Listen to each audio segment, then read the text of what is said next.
நண்பர்களுக்கு வணக்கம். நான் தங்கராஜா பேசுகிறேன், இரண்டாம் கட்டிலேருந்து. பாருங்கள் நண்பர்களே, குரோட்டன்ஸ்னாலே நம்ம இலைகள் மட்டும் தான் நினைப்போம். இந்த பூ எவ்வளோ அழகாக இருக்குது பாருங்கள். இந்த பூவை பார்த்து தாங்க இந்த வீடியோவை நான் எடுக்க ஆரம்பித்தேன்.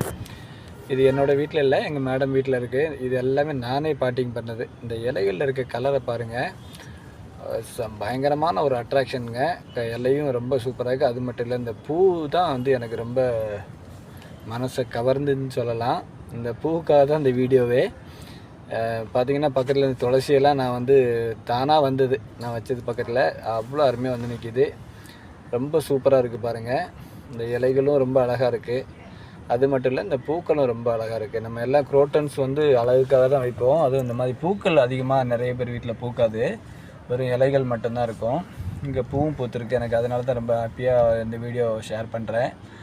கண்டிப்பாக நண்பர்களை நிறைய என்னால் என்னை பார்த்துக்க முடியாது, ஒரு சில செடிகள் தான் வைப்பேன்னு நினைக்கிறவங்க இந்த மாதிரியான குரோட்டன்ஸை வச்சு பாருங்கள். கண்டிப்பாக ஹாப்பியாக ஃபீல் பண்ணுவீங்க. தேங்க்யூ நண்பர்கள். நம்மளுடைய வீடியோ பாருங்கள், சப்ஸ்கிரைப் பண்ணுங்கள், சப்போர்ட் பண்ணுங்கள், மறக்காமல் பெல் பட்டனை தட்டுங்க. தேங்க்யூ.